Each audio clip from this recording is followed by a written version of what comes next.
इस वीडियो में हम लोग देवता गोगाजी महाराज उर्फ जाहरवीर बाबा की संपूर्ण जीवनी के बारे में जानेंगे। इस वीडियो में लोग देवता गोगाजी भगवान से संबंधित सभी आवश्यक बातें पर चर्चा की गई है, जैसे कि गोगाजी महाराज का इतिहास, गोगाजी का मंदिर, गोगाजी का युद्ध और मृत्यु, गोगाजी के चमत्कार आदि। राजस्थान के लोग देवता हैं जिन्हें जाहरवीर के नाम से भी जाना जाता है। हनुमानगढ़, जो कि राजस्थान का एक जिला है और जो भादरा विधानसभा क्षेत्र का एक शहर, गोगामेड़ी, जिसे धुरमेड़ी के नाम से भी जाना जाता है। यहाँ भादो कृष्ण पक्ष की नवमी को गोगाजी देवता का मेला लगता है। इन्हें हिंदू और मुसलमान दोनों भी पूजते हैं। गुजरात में रेवाड़ी जाति के लोग गोगाजी को गोगा महाराज के नाम से बुलाते हैं। गोगाजी गुरु गोरखनाथ के परम शिष्य थे। गोगाजी का जन्म विक्रम संवत 1003 में चुरू जिले के तारानगर तहसील ददरेवा गांव में एक प्रतिष्ठित राजपूत परिवार के बीच हुआ था, पर इन्हें सभी धर्म और संप्रदाय के लोग माथा टेकने के लिए दूर दूर से आते हैं। कायम खानी, जो कि एक मुस्लिम समाज है, वह गोगजी को जाहरवीर के नाम से पुकारते हैं तथा उस स्थान पर मत्था टेकने और मन्नत मांगने दूर दूर से आते हैं। इस तरह यह स्थान हिंदू और मुस्लिम एकता का प्रतीक बताया गया है। मध्यकालीन महापुरुष गोगाजी हिंदू, मुस्लिम, सिख संप्रदायों की श्रद्धा अर्जित कर एक धर्मनिरपेक्ष लोक देवता के नाम से पीर के रूप में प्रसिद्ध हुए थे। गोगाजी का जन्म राजस्थान के चुरू चौहान वंश के शासक जेवर सिंह की पत्नी बाछल कंवर के गर्भ से गुरु गोरखनाथ जी के वरदान से भादो सुदी नवमी को हुआ था। चौहान वंश में राजा पृथ्वीराज चौहान के बाद गोगाजी वीर और ख्याति प्राप्त राजा हुआ करते थे। गोगाजी का राज्य सतलुज से हांसी, जो कि हरियाणा में है, तक था। लोक मान्यताओं व लोक कथाओं के अनुसार गोगाजी को सांपों के देवता के रूप में भी पूजा जाता है। लोग उन्हें गोगाजी, गुग्गावीर, जाहिरवीर, राजा मंडलिक व जाहरवीर आदि कई नामों से पुकारते हैं। यह गुरु गोरक्षनाथ के प्रमुख शिष्यों में से एक थे। राजस्थान के 6 सिद्धों में गोगाजी को समय की दृष्टि से प्रथम माना गया है। लोक देवता गोगाजी को नागों के देवता और जाहरवीर बाबा, हिंदू धर्म में नागराज जी का अवतार तथा मुस्लिम धर्म में गोगापीर इन नामों से जाना जाता है। कर्म सिंह गोगाजी की 17वीं पीढ़ी में हुए थे, जिन्हें मुसलमानों ने बलपूर्वक मुसलमान कायम खानी मुसलमान बनाया था, जिनके वंशज आज गोगाजी को अपना पूर्वज मानते हैं तथा मत्था टेकने हर साल आते हैं। जाहरवीर बाबा की जीवन कथा। जाहरवीर की माता का नाम बाछल था और पिता का नाम राजा जेवर सिंह था, जो ददरेवा में राज्य किया करते थे, पर राजा जेवर सिंह के कोई संतान न होने की वजह से उन्हें प्रजा के लोग मनहूस कहा करते थे। राजा जेवर इस बात से बहुत परेशान और दुखी रहा करते थे तथा वह जहाँ भी जाते थे वहाँ के लोग उन्हें ताना दिया करते थे। नौलखा बाग। एक बार जब राजा जेवर ने अपने बाग में 9 लाख पेड़ लगवाए, जिससे उस बाग का नाम नौलखा बाग पड़ गया। उसकी रखवाली के लिए उन्होंने माली और मालन को भी रखा हुआ था। कुछ समय के बाद जब उन बाग के पेड़ों पर फल लगे, तो माली और मालन ने सोचा क्यों ना ये फल राजा जेवर को जाकर दे दूं। तब माली वह फल लेकर राजा के पास जाता है तथा राजा के दरबार में फल ले जाकर रख देता है, और माली राजा से बोला है, राजन, आपके बाग से कुछ पके हुए फल लाया हूँ। इस बात पर राजा बहुत ही प्रसन्न हुए और आज हम अपने बाकी बचे फलों को अपनी जनता के साथ बांटना चाहते हैं। अब राजा जेवर अपने बाग की तरफ जाते हैं, तो बाग की जमीन में कदम रखते ही सारा का सारा बाग सूख जाता है। इस पर राजा अत्यंत ही दुखी होते हैं। एक बार जब गुरु गोरखनाथ अपनी समाधि से उठकर ददरेवा नगरी की ओर प्रस्थान करते हैं, तो रास्ते में उन्हें नौलखा बाग दिखाई पड़ता है तथा वहाँ पर वह अपनी समाधि जमा लेते हैं। इस पर गुरु गोरखनाथ जी सभी शिष्य हंसकर बोलते हैं कि हे गुरु गोरखनाथ, इस सूखे हुए जंगल में कंदमूल फल कहीं से नहीं मिलेंगे। इस बात पर गुरु गोरखनाथ ने हंसकर जवाब दिया, लो, यह मेरे कमंडल से थोड़ी धूनी ले जाओ, इसको जो भी पेड़ सूखा हुआ है सब पर मार देना। शिष्यों ने ऐसा ही किया और जो बची हुई धूनी थी उसको सूखे पेड़ पर डाल दिया। इतना करते ही सभी वृक्ष और कुएं 12 साल से सूखे हुए पड़े थे, उनमें पुनः पानी आ जाता है तथा पेड़ भी हरे भरे हो जाते हैं। महारानी बाछल पुत्र प्राप्ति के लिए बाबा गुरु गोरखनाथ की 12 सालों तक तपस्या करती है। फिर एक दिन बाबा गुरु गोरखनाथ महारानी बाछल की तपस्या से खुश होकर वहां आते हैं। ददरेवा नगरी में अपने शिष्यों के साथ फिर वो बागड़ में जो राजा के बाग हुआ करते थे वहां आकर बैठ जाते हैं और रानी बाछल को अपने पास आने का निमंत्रण देते हैं। फिर अगली सुबह वहां रानी के बहन काछल आ जाती है। और बाबा गुरु गोरखनाथ से प्रार्थना करते हुए संतान का वर मांगती है। फिर बाबा गोरखनाथ उसे 2 फल देते हुए 2 पुत्र का वरदान देते हैं और कहते हैं कि तुम अपने पुत्रों का नाम अर्जुन और सर्जन रखना, ये दुनिया में तुम्हारा नाम रोशन करेंगे। और वो वरदान लेकर वह से चली जाती है। फिर गोरखनाथ वह से चलने लगे हैं। तब वहाँ महारानी बाछल आती है और गुरु गोरखनाथ से कहती है, बाबा मैंने 12 सालों से आपकी पूजा अर्चना की है, आप मुझे इस तरह छोड़कर नहीं जा सकते हो। तब गुरु गोरखनाथ ने रानी बचल को ये वरदान दिया कि उसके से एक बहुत ही भाग्यशाली पुत्र होगा जो दुनिया में नाम रोशन करेगा। पूरी दुनिया उसे गोगा जी, जहारवीर पीर व जहारदुवान के नाम से भी जानेगी। जहारवीर गोगा जी का जन्म चढ़ते भाद्रपद को राजस्थान के ददरेवा नाम गांव में हुआ था, जो सादुलपुर गांव के निकट में है। इनकी माता का नाम रानी बाछल था और पिता का नाम जेवर सिंह चौहान था, जो बहुत ही दयावान, न्याय करने वाले व्यापक राजा थे। बाबा जहारवीर के जन्म के दौरान ही प्रकृति का मानो ऐसा नजारा प्रतीत हो रहा था कि जैसे बाबा जहारवीर के जन्म की पूरी कायनात कर रही है। इनके जन्म लेने के बाद मानो की पूरी नगरी में उत्साह की लहर दौड़ गई हो। राजा की जनता बहुत ही खुश हो रही थी। दावी जगह खुशी का माहौल था। इनको बचपन से ही बड़े प्यार से पाला गया था। जब ये बड़े होने लगे तो इनके सभी विधा सिखानी शुरू कर दी।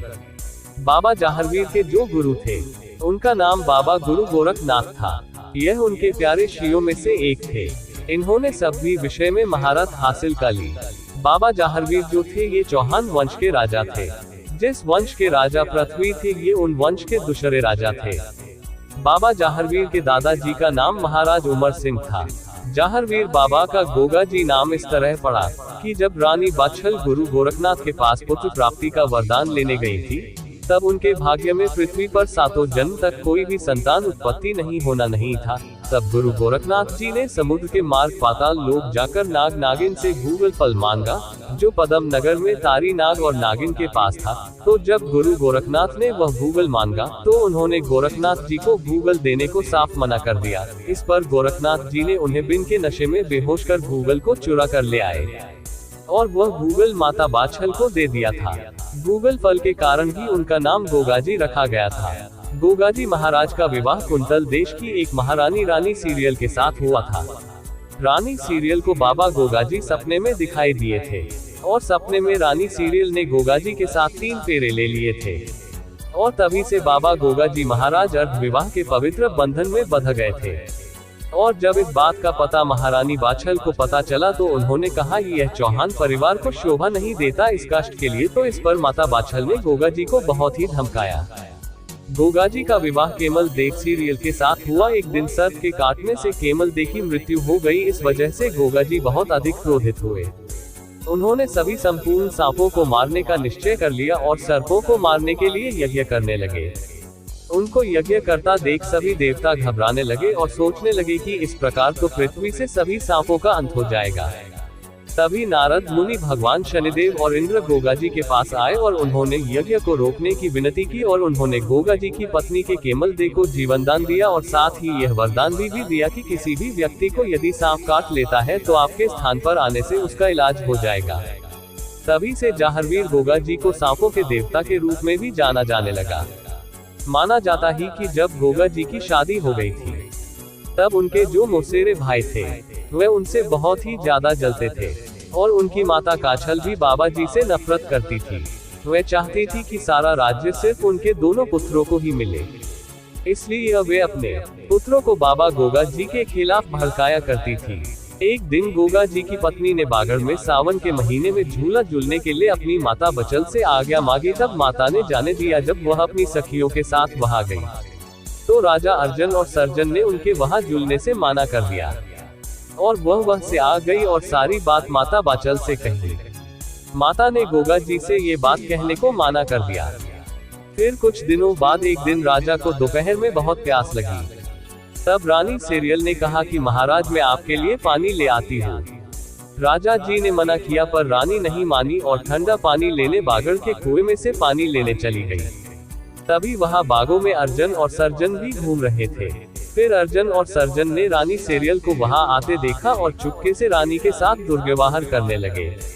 तब रानी बड़ी मुश्किल से वहां से भाग आए और महल आकर रोने लगी। तब राजा गोगा जी ने उनसे पूछा कि क्यों रो रही हो रानी, क्या बात है।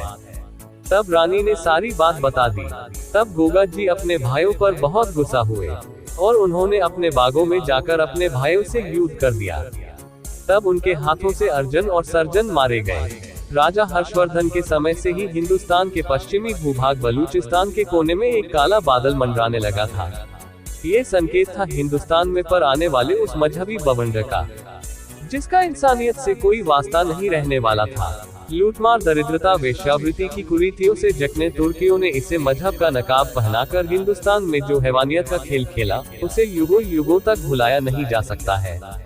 एक हाथ में इस्लाम का झंडा व दूसरे हाथ में तलवार से बेगुनाहों के खून की नदियां बहाता हिंदुस्तान की तरफ आ रहा था। गजनी का सुल्तान महमूद गजनवी हर साल हिंदुस्तान आता था और लूटमार कर गजनी भाग जाता था। पहली बार जब महमूद गजनवी हिंदुस्तान में लूट के इरादे से आया तो उसका मुकाबला तंवर वंशी जंजुआ राजपूत राजा जयपाल शाही के साथ हुआ। धोखाधड़ी से उसने जयपाल को हराया। राजा जयपाल शाही ने अपनी सेना के साथ अंतिम सांस तक डटकर मुकाबला किया और वीरगति को प्राप्त हुए। महमूद गजनवी ने सन 1024 ईस्वी में गुजरात में सोमनाथ के मंदिर को लूटकर रक्त की नदियां बहाई और मंदिर को भी तोड़ दिया। जब यह समाचार गोगा जी महाराज को मिला तो बुए गोगा जी का शरीर क्रोध से थर्राने लगा और उनका खून खोलने लगा। महमूद गजनवी सोमनाथ पर आक्रमण कर उस अद्वितीय धरोहर को नष्ट करने में सफल रहा, लेकिन उसको इतनी घबराहट थी कि वापसी के समय बहुत तेज गति से चलकर अनुमानित समय पूर्व गोगा जी के राज्य के दक्षिण पश्चिम क्षेत्र में प्रवेश कर गया। गोगा जी ने महमूद की फौज से लोहा लेने का निश्चय कर लिया।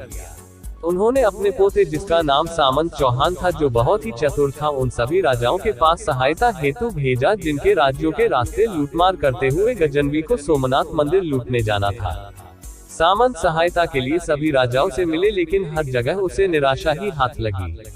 महमूद की फौज गोगामई की तरफ से गुजर रही थी। मदद की कोई आशा नहीं देखकर गोगा जी ने अपने चौहान भाइयों के साथ केसरिया बाना पहनकर मात्र 900 सिपाहियों के साथ महमूद की फौज का पीछा किया और रास्ता रोककर भयंकर युद्ध हुआ। गजनवी के लाखों सिपाहियों से लोहा लेते हुए और उनका संहार करते हुए अपनी छोटी सी सेना के साथ गोगा जी महाराज भी वीरगति को प्राप्त हो गए। ऐसा कहा जाता है जिस स्थान पर उनका शरीर गिरा था उसे गोगामेड़ी कहते हैं। यह स्थान हनुमानगढ़ जिले की नोहर तहसील में स्थित है। गोगा जी ने आक्रमणकारियों को 12 बार युद्ध कर उन्हें हराया था। अफगानिस्तान के बादशाह के द्वारा लूटी गई कई हजारों गायों को उन्होंने बचाया था। उनकी वीरता के ही डर से अरब के लुटेरों ने गोधन को लूटना बंद कर दिया था। जब गोगा जी की मृत्यु का समाचार सामंत को मिला तो उन्होंने महमूद की फौज का खात्मा करने की योजना बनाई।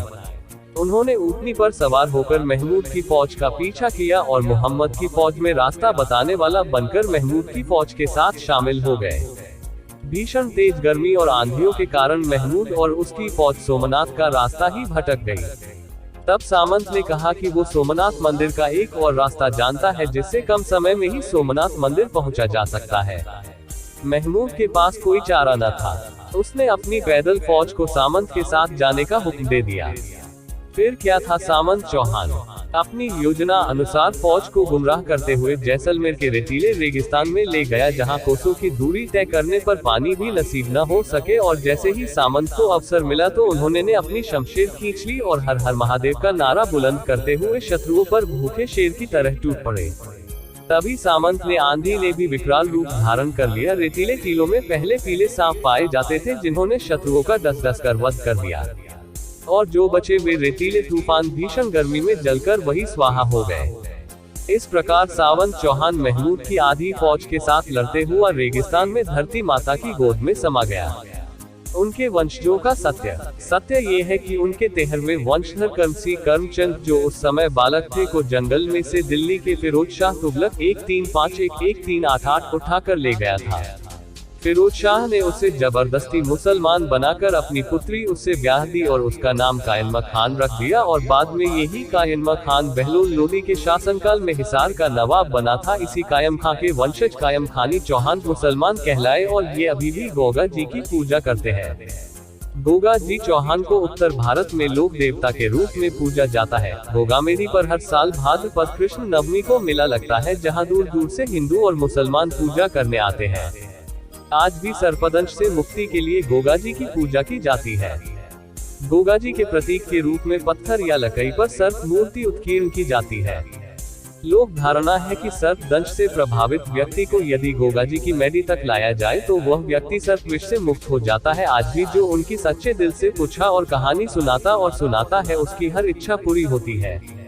गोगादेव की जन्मभूमि पर आज भी उनके घोड़े का अस्तबल है और सैकड़ों वर्ष बीत गए, लेकिन उनके घोड़े की रकाब अभी भी वहीं पर विद्यमान है।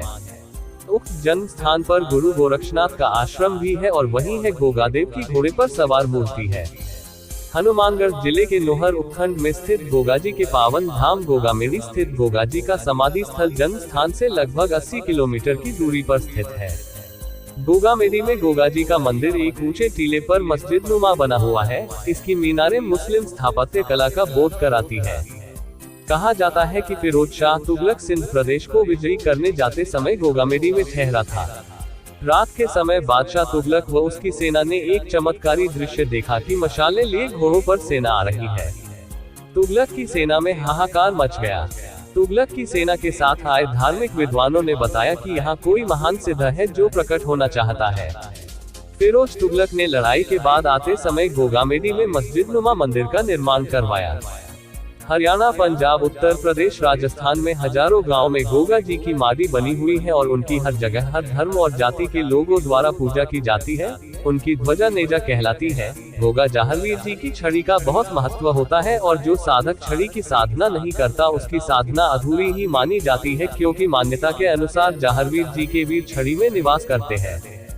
भाद्रपद महीने में श्री कृष्ण जन्माष्टमी के अगले दिन गोगा नवमी मनाई जाती है। राजस्थान के लोकप्रिय लोक देवता गोगा जी को गोगा जहरवीर, गोगा गुग्गा, गोगा पीर, जहरपीर, गोगा चौहान, गोगा राणा, गोगा बीर, गोगा महाराज और राजा मंडलिक आदि नामों से भी जाना जाता है। हनुमानगढ़ जिले का एक छोटा सा कस्बा है गोगामेड़ी, जो कि राजस्थान में आता है। भादो कृष्ण पक्ष एवं शुक्ल पक्ष की नवमी को गोगा जी का मेला बहुत ही उल्लास से साथ मनाया जाता है। इस मेले में श्रद्धालु राजस्थान के अलावा जम्मू कश्मीर, दिल्ली, पंजाब, हरियाणा, उत्तर प्रदेश एवं गुजरात आदि जगह से आते हैं। गोगा नवमी को श्री जहावीर गोगा जी की जयंती के रूप में बड़े ही उत्साह के साथ मनाया जाता है। गुरु गोरखनाथ के परम शिष्य गोगा जी महाराज को नागों का देवता भी माना जाता है, इसलिए इस दिन नागों की पूजा की जाती है। ऐसा माना जाता है कि इस पूजा स्थल की मिट्टी को घर में रखने से सांपों के भय से मुक्ति मिलती है। पौराणिक कथाओं के अनुसार गोगा जी महाराज की पूजा करने से सांप काटने का खतरा नहीं रहता है।